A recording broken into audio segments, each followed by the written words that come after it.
For people who don't know, I started a few different companies. I started a company called LegalZoom.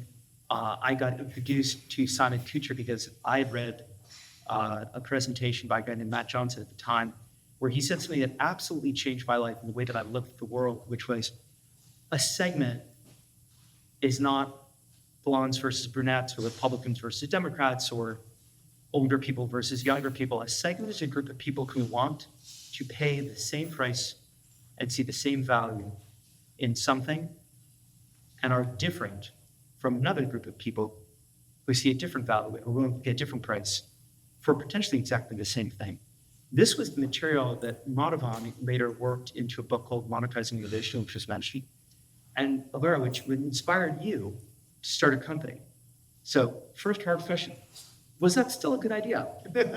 You read a book, you started a company, still a good idea? You never look back, so can't complain. Tell me more. I knew nothing about pricing. And I think the way that I got into this world and got really intellectually hooked on the depth of thinking that happens in this discipline this goes back to some of the early days when I joined Asana as an engineer. I got tapped in to help with one of the company's pricing changes, and I didn't know what to expect. I thought I was going to walk into a whole bunch of financial models and spreadsheets and analyses, write 3 lines of code and move on with my life. Instead, what I discovered was that this discipline is incredibly customer and product centered. It's really about understanding segments and your customers and meeting them where they are in terms of matching price to value. So I feel like the engineering in me got really excited about the potential to make an impact with the business. And then it took us 6 months to change the price from $9 per seat to $10 per seat. And it was incredibly successful. It was one of the most important initiatives and revenue impacting projects that the company did. I'm looking at this situation as both immense pain for engineering, for my team involved in this, for finance teams, immensely revenue generating for the business, but just the level of effort kind of felt wrong there. And as I was sinking my teeth more and more into this, from one of the great product leaders at Asana that worked in their engagement with Simon Kucher, she recommended, hey, have you read the book? No, what book are we talking about? Monetizing Innovation. And I think that book really, for me, articulated some of the concepts and ideas that we were experiencing in the day-to-day. And I couldn't let this go. And I think years in, when it didn't get easier, the company grew, revenue grew, but pricing changes were not getting easier. I think my co-founder and I, who were both at Asana, took the seat, and it's been 3 years. And as I identify in this group of pricing geeks, because it's been an amazing journey so far. Part of the cult. But can I ask you, for people who don't fully understand Orb, in the words you used to talk to us 5-year-old, Orb does? That's a great question. I'm actually a new dad of a 5-month-old at home. There we go. Okay. Recently trying to explain concepts, and leap year today was not so hard. Explaining wind, I think, still gets me. So hopefully that's giving me some practice there. I think to explain to a 5-year-old, you can go into a store and buy a T-shirt, and the price is static, and maybe it changes from time to time, but it doesn't change that often. You can go to a gas station, and the price of gas changes every day. Well, Orb exists to help software companies, the companies that are leading the charge in some of the most important technological advancements, to make it possible to price like T-shirts, price like gas, everything in between quickly, and for that to change over time. Fantastic. It's great. One of the things that the book recommends is ensuring that people are willing to pay for the things that you innovate. Nowhere is this more true than when you're starting a business and most scarce resources. So I'll put it to you. Do you practice what you preach? Are you using willingness to pay as your metric to figure out what you're going to build? Yes, and I think it's very important to be consistent in that. My co-founder and I were both engineers by training, and as we were embarking on the journey to start Orb, felt very tempting to start building product. Yeah. We'll just dive right into coding up what some of the great ideas that we had. And we told each other that was going to be one of the last things that we did. So we were going to really validate the product market fit, go out, try to find new customers, go out, try to find some paying customers before we would acquiesce that engineering itch to go build. And it's hard, but I think looking back, as an entrepreneur, so much of the job is painting a vision of the world, building an amazing team, working with amazing investors to get a company off the ground. I think one of the hardest things for us, though, was convincing ourselves and building up that conviction of the huge business opportunity that Orb has. And for that, I think really scratching the surface and digging deep into willingness to pay was important. Amazing. Just a second. Madhavan, the book is about as old as your child, correct? Let's say 1 month apart. Your child's going to be an amazing human being, and yet people are still making the same mistakes when it comes to pricing. Why? And does that mean that you've failed?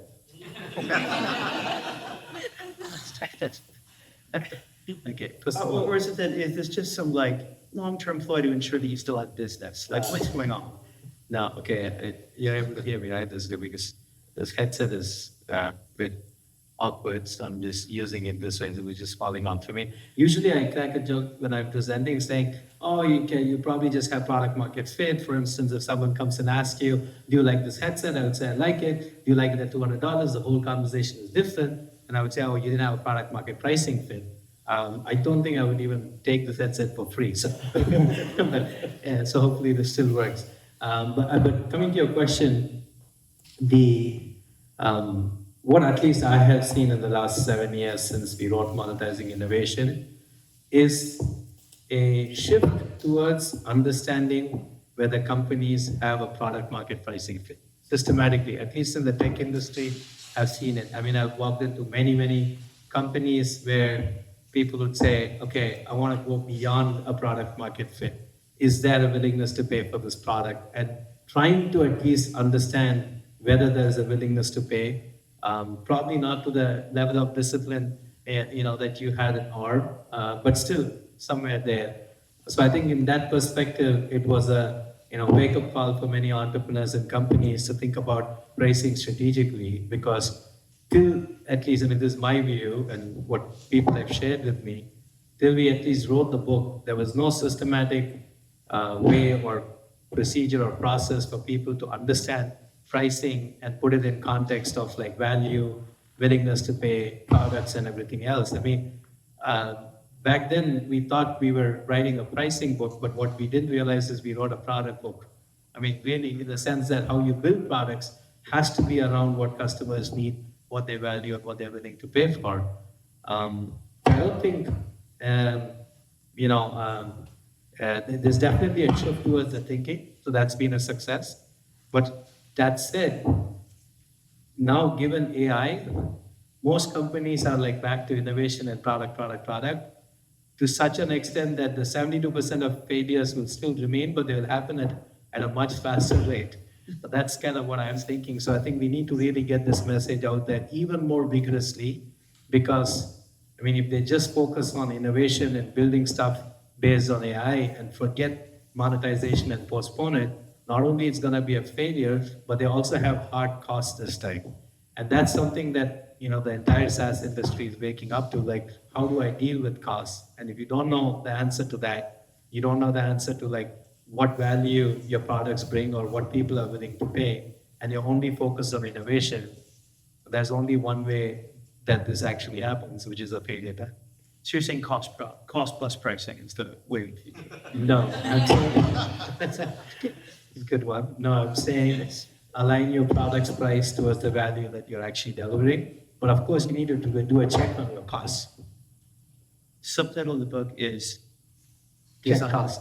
No, well, but subtitle of the book is price before product, design product, or price before product, price before product. Is that enough?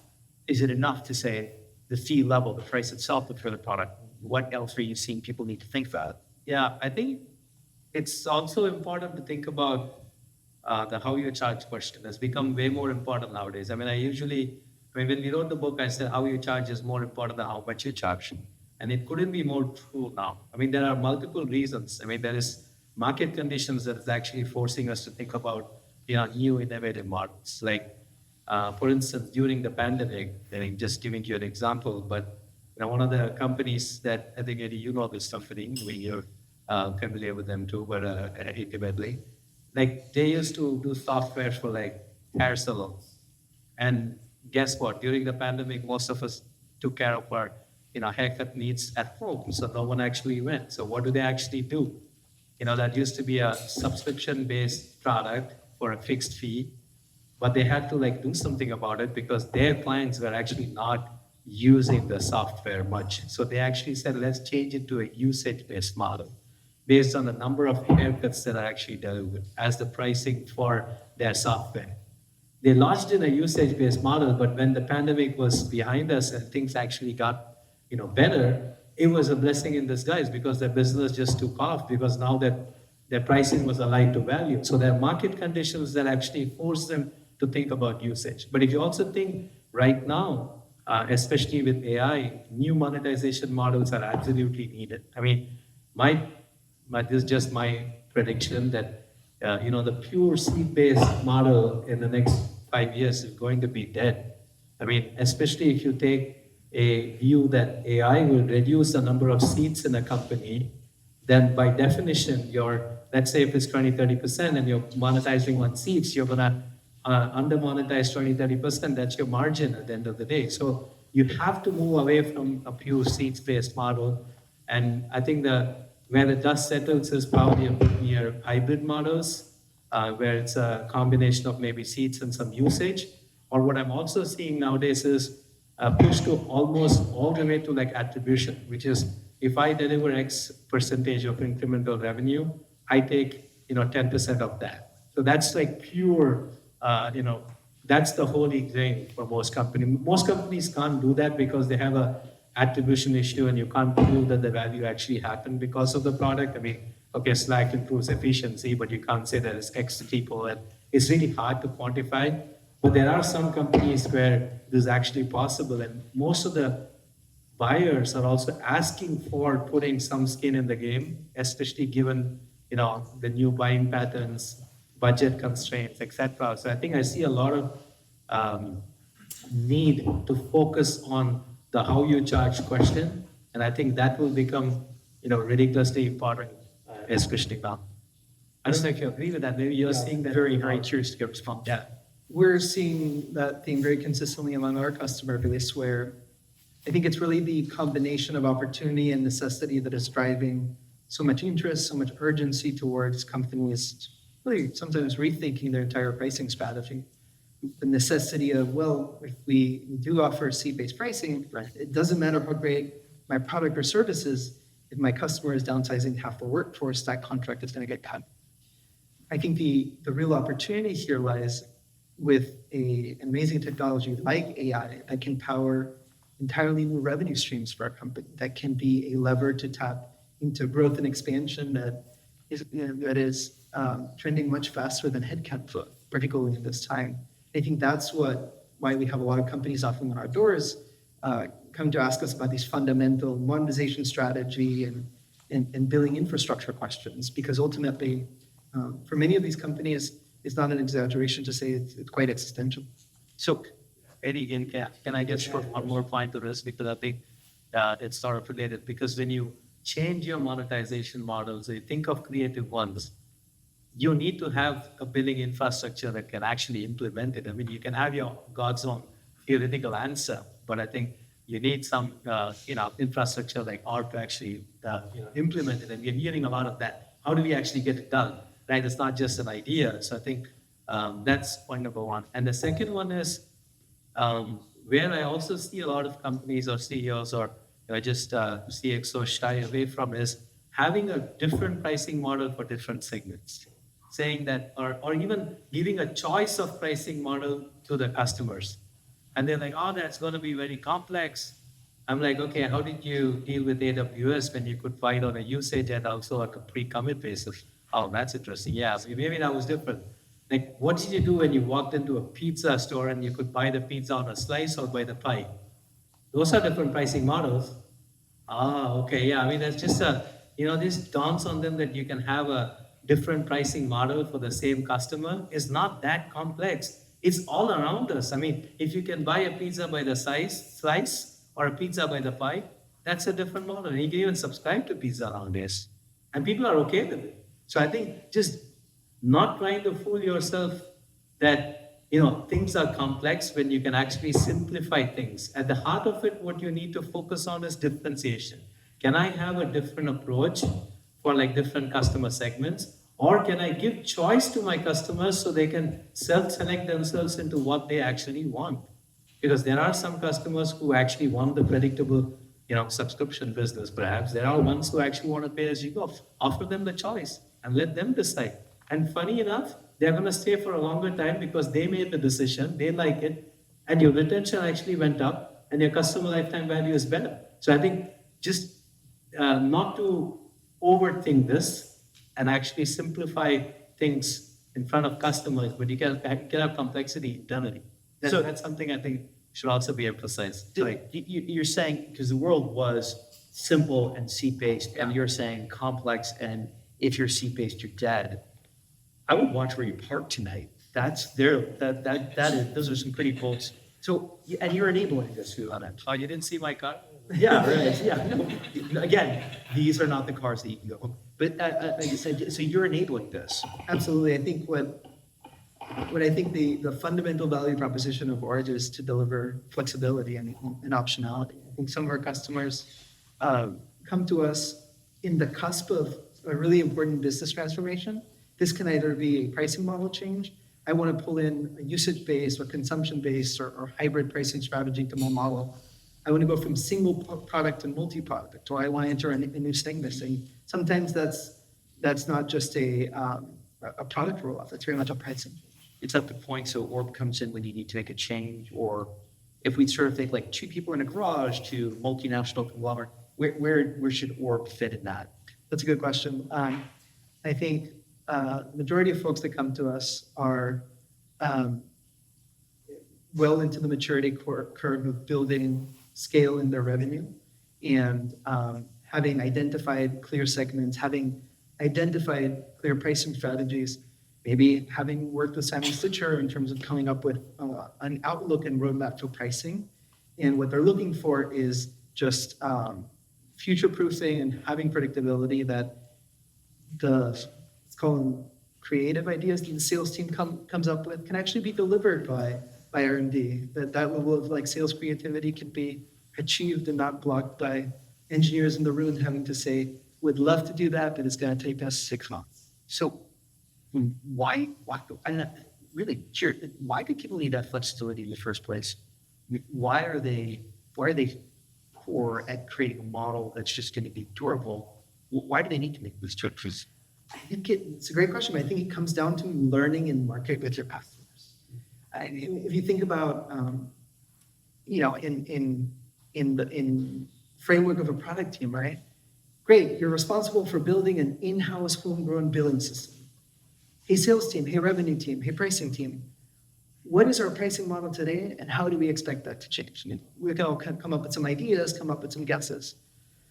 Well, then the world happens, and generative AI takes off, or a pandemic occurs, and things that none of us could have predicted ultimately put some pressures for change in the business. So when you think of what does a billing system look like when it's built for change and evolution versus what is the pricing that I have today, that's when you kind of reimagine what's possible within your infrastructure stack. And I think companies like Orb ideally will be helping these innovative companies reach more people with their innovation and not have pricing be the thing that maybe prices some people up. Can I ask you a question? Okay.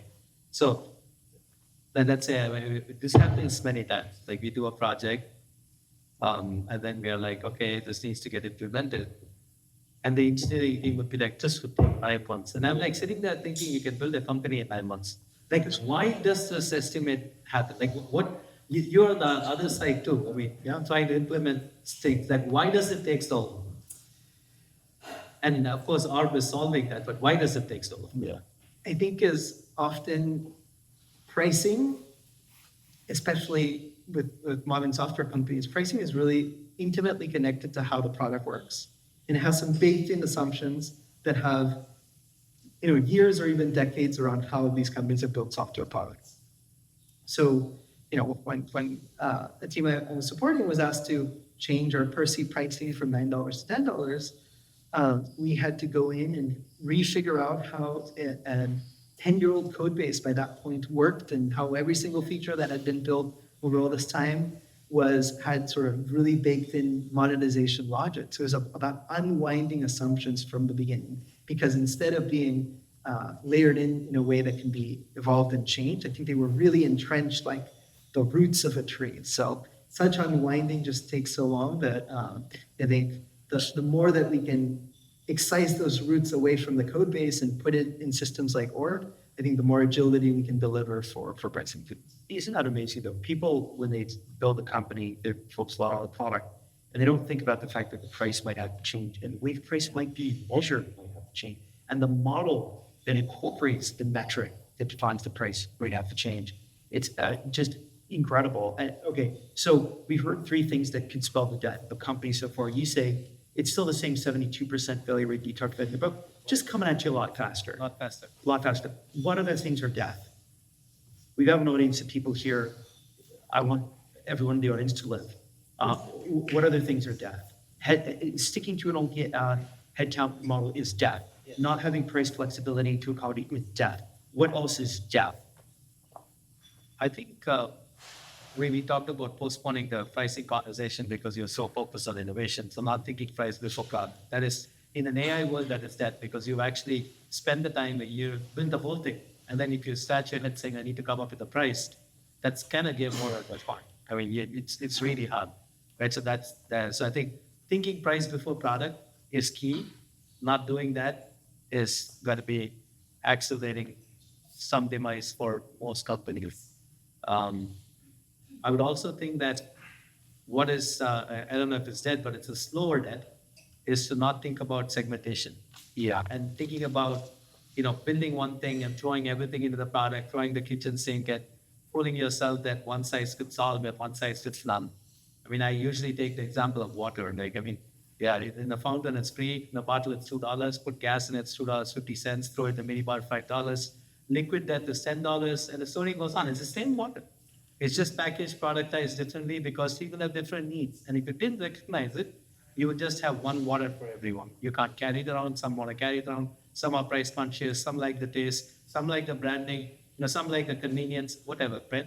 So if water can be packaged, productized to meet different needs, then I would challenge that any SaaS product has to can easily take that route. And if you don't do it and you assume that everyone is the same, then you're just fooling yourself, because no matter what you think, your customers are heterogeneous. And if you don't understand that, and you think there's one average customer and you're building for the average customer, then it's definitely a slow death. I mean, you might meet some success initially, but you're not getting the success that you can because you're not productizing to segments. You're building a product and hoping and trying to position it to different segments, and you kind of already lost the battle. So I would think those are some things to avoid. I don't know, or if you had stuff to add. To add on to that, I think competition is increasing in this environment, and speed and ability to ship product quickly makes a big difference.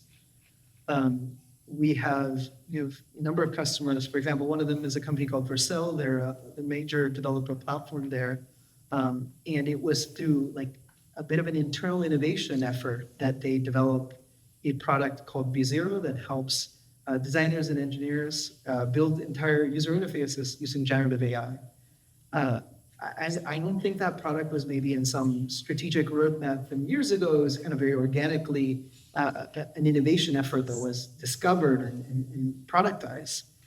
Needing to get to market quickly with that product, I think, was very, very important with that for that company. And often again, from this framework of thinking product first, the long pole of getting a product out to market sometimes is, well, how the heck are we going to charge for it?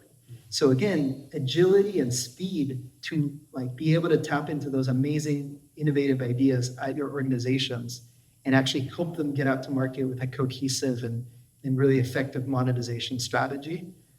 I think companies that don't figure out also maybe are marching more towards death than the other. I have one more to add. I'll go to your, yeah. So I think, look, when we wrote Monetizing Innovation, it was about developing a product based on what customers need, what they value, what they're willing to pay for. So we built a product, but then what? You need to get customers, you need to make money, and you need to keep them. Fancy words are, you need to acquire, you need to monetize, and you need to retain. Companies that don't understand the interaction effects between acquisition, monetization, and retention, and understand how to break through, will fail. And they will fail faster this AI times. Because, I mean, if you think about even a few years ago, there were two types of patterns. People would say, let's just focus on one of these things, acquisition, monetization, retention. We'll figure out the other two later. That's like a really lazy way of saying, acquisition is all I want to do, growth, growth, growth. Don't worry about monetization and retention. And you know what happened to those companies.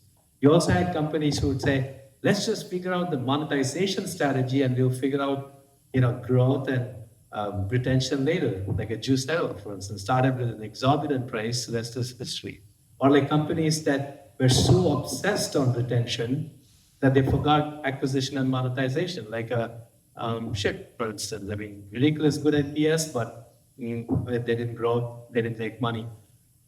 So I think back when, at least before AI, the product cycle time was longer, there was at least some, let's say, bandwidth or there was margin for error. Right now, when you can innovate so fast, you really need to understand how to break through from this. Like there are inherent trade-offs. Like for instance, if I give my price away for less, I will acquire, but I will not monetize. If I increase my price, I will monetize, but I might not retain. If I do a pay-as-you-go, I might acquire, but if I want to retain, I need a subscription. If it goes on. So you need to understand the interaction effects and how to balance those and break through from this. Like for instance, a strategy like a good, better, best in packaging balances acquisition, monetization, and retention because you have three packages instead of one. There's a product for acquiring customers, monetizing them over a period of time, and because you right-size your customers to the right packages, they also stay. So it also balances retention. So you need to understand strategies like this, and if you don't, you're going to have a tough time. Thank you. You started a company based on these ideas. There are a lot of people in this audience that know a lot about monetization and are probably learn more every day. How can they get rich? What is a bust out idea that right now people are doing aware? What's something people are doing wrong that someone in this audience could capitalize on and start, they want to get flown by investors to Vegas as well. But, what could they do? Right. Yeah, that's the everyday life of an entrepreneur is flying to Vegas. It's super easy to do. Invested in the room. Super easy to do. I think the folks in the audience today many are at generational and category defining companies that every day are figuring it out. I'm here we started over 3 years ago, we're growing business and whatnot. I think there are folks in the audience at companies that are very much category leaders where there's new information coming left and right that is changing strategies. I think in the world of pricing, there's so many opportunities to really truly impact trajectories of business. I worked at Asana, maybe one similar to your example about Slack. We're very, very proud of how we're improving team productivity. That was extremely hard to measure, extremely hard to figure out how to attribute revenue generation. Well, I want to see more ideas that can truly tie the impact of a pricing team towards the P&L of the company and the trajectory of it. And there's so much more that can be done. So you're saying if you're already at a major company, there's so many amazing companies here, and you spot a business problem that isn't being solved, maybe you don't have to solve it inside the 4 walls of your company. Like you're saying, that there's an opportunity. Because who else better to figure it out?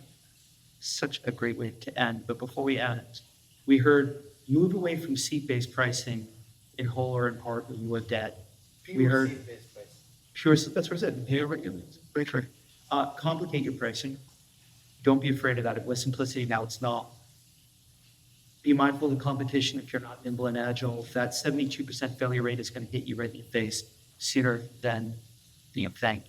And we heard observe segmentation because the key to get out. The next panel is going to talk directly about AI, direct learnings, direct influence. I'm glad that we sort of laid the groundwork here. What I recommend you do, don't come back, just get out there, start new companies, start the next sort of Forbes-like, incredible organization. But if you want to just have a moment to be refreshed before starting your company, please do listen to the panel. It's going to be awesome. And thank you. Good. Thank you all.